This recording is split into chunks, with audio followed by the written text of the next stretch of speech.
Social मीडियाच्या झगमगत्या जगात दररोज हजारो रील्स अपलोड होतात. चेहऱ्यावरचं गोड हसू, आकर्षक डान्स आणि फोटोच्या मागे लपलेली खरी कहाणी काय असू शकते याचा अंदाजही कोणी लावू शकत नाही. आज आपली नातीवर आम्ही घेऊन आलो आहोत अशीच एक सुन्न करणारी क्राईम स्टोरी, जी झाशी आणि ग्वाल्हेरसोबतच संपूर्ण देशाला हादरवून गेली. ही गोष्ट आहे 29 वर्षाच्या पूजा जाधवची, जिच्या सोशल मीडिया प्रोफाईलवर प्रेमाचे आणि आनंदाचे रंग दिसायचे. पण तिच्या या झगमगणाऱ्या आयुष्यामागे लपला होता एक भयंकर आणि काळोखा कट. मध्य प्रदेशातील ग्वाल्हेरच्या एका सामान्य कुटुंबात जन्मलेली पूजा बालपणापासूनच अत्यंत सुंदर होती. तिची हीच सौंदर्य भावना पुढे जाऊन तिच्या अवाजवी महत्त्वाकांक्षेत बदलली. तिला गर्दीपेक्षा वेगळं दिसायचं होतं. डिजिटल विश्वात स्वतःची ओळख बनवायची होती. पण या सोशल मीडियाच्या झगमगावाटे ती तिचे भयानक गुपिते लपवत होती. तिचे रील्स पाहणाऱ्यांना वाटायचे की तिचे एक आनंदी कुटुंब आहे, पण प्रत्यक्षात ज्या माणसाचा हात धरून ती प्रेमाच्या रील्स बनवायची तो तिचा नवरा नसून तिचा जेठ संतोष राजपूत होता. या कहाणीची मुळे 11 वर्षापूर्वी म्हणजेच 2014 मध्ये रुजली होती. रेल्वे कर्मचारी बोधराम यांनी आपल्या मुलीचा पूजाचा विवाह रेल्वेतच कार्यरत असलेल्या रमेश नावाच्या तरुणाशी करून दिला. लग्नानंतर पूजा निवारी येथे राहू लागली. पण रमेश जितका शांत स्वभावाचा होता, पूजा तितकीच हट्टी आणि आक्रमक होती. पूजाच्या वाढत्या मागण्या आणि सोशल मीडियावरील तिचे वागणे यामुळे दाम्पत्य जीवनात रोज खटके उडू लागले. या वादातून रमेश दारूच्या आहारी गेला आणि त्यांच्यातील भांडणे विकोपाला गेली. या भांडणांचा बदला घेण्यासाठी पूजाने घटस्फोट न घेता थेट रमेशची सुपारी देऊन हत्या करण्याचा कट रचला. 2018 मध्ये कॉन्ट्रॅक्ट किलरने रमेशवर गोळीबार केला, पण तो सुदैवाने वाचला. तपासात पूजाचे नाव समोर आल्यावर तिला पोलिसांनी अटक केली. नंतर तिला जामीन मिळाला, पण कोर्टाच्या फेऱ्या सुरूच राहिल्या. त्याच कोर्टाच्या फेऱ्यादरम्यान पूजाची भेट कल्याण राजपूत नावाच्या तरुणाशी झाली, ज्याच्यावरही एक गुन्हा दाखल होता. पूजाच्या सौंदर्यावर भुललेला कल्याण तिच्या प्रेमात पडला आणि दोघांनी घरच्यांच्या विरोधात जाऊन झाशीमध्ये भाड्याने खोली घेऊन लिव्ह इन रिलेशनशिपमध्ये राहण्यास सुरुवात केली. पण ही आनंददायी वाटणारी सुरुवात फार काळ टिकली नाही. 25 मे 2019 रोजी एका रस्ते अपघातात कल्याणचा दुर्दैवी मृत्यू झाला. कल्याणच्या मृत्यूनंतर पूजा त्याच्या 13व्या दिवशी कुम्हारी या गावी त्याच्या घरी पोहोचली.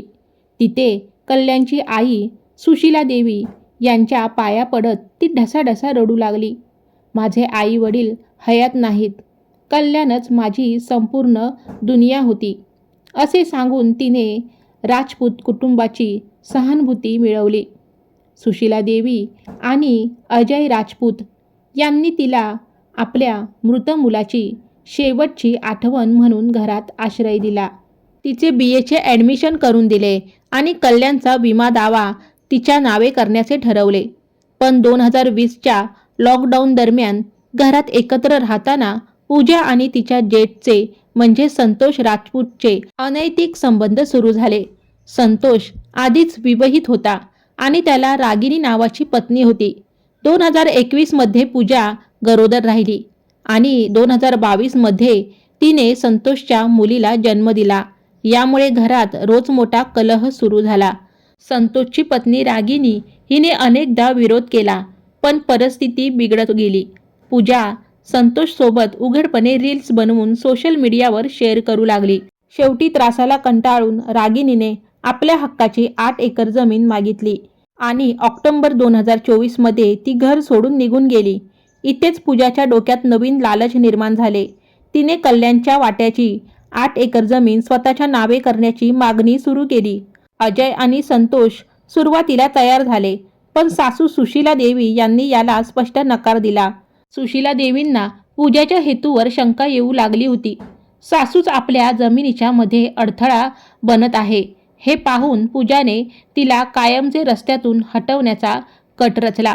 मे 2025 मध्ये पूजा मुलीला घेऊन ग्वाल्हेरला गेली.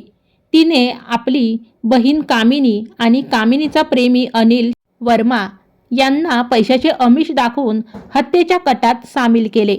22 जून 2025 रोजी मुलीच्या वाढदिवसाचे निमित्त साधून पूजाने सासरे अजय राजपूत आणि जेठ संतोष यांना ग्वाल्हेरला बोलावून घेतले, जेणेकरून हत्येच्या वेळी तिच्या जेठ सासऱ्यांचा भक्कम ॲलिबी तयार राहील.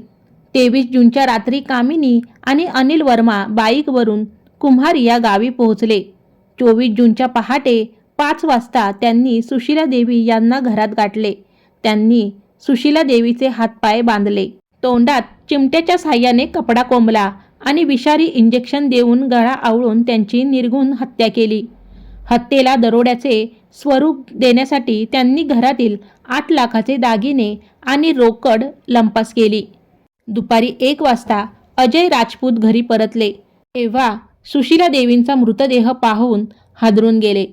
सुरुवातीला संशय रागिनी आणि तिच्या भावावर गेला, पण पोलिसांनी जेव्हा तपास केला तेव्हा रागिनी निर्दोष आढळली. तपासादरम्यान पूजाच्या संशयास्पद हालचाली आणि कॉल डिटेल्सवरून पोलिसांचा संशय तिच्यावर बळकावला. पोलिसांनी पूजाला ताब्यात घेऊन कडक चौकशी केली असता तिने आधी सासरच्यांवर आरोप करण्याचा प्रयत्न केला, पण शेवटी तिचा पोलादी बनाव कोलमडला. तिने संपूर्ण हत्येचा कट कबूल केला. पोलिसांनी तिची बहीण कामिनीला अटक केली.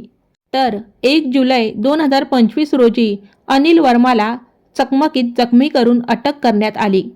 त्यांच्याकडून लुटलेला ऐवज आणि हत्येत वापरलेले इंजेक्शन जप्त करण्यात आले.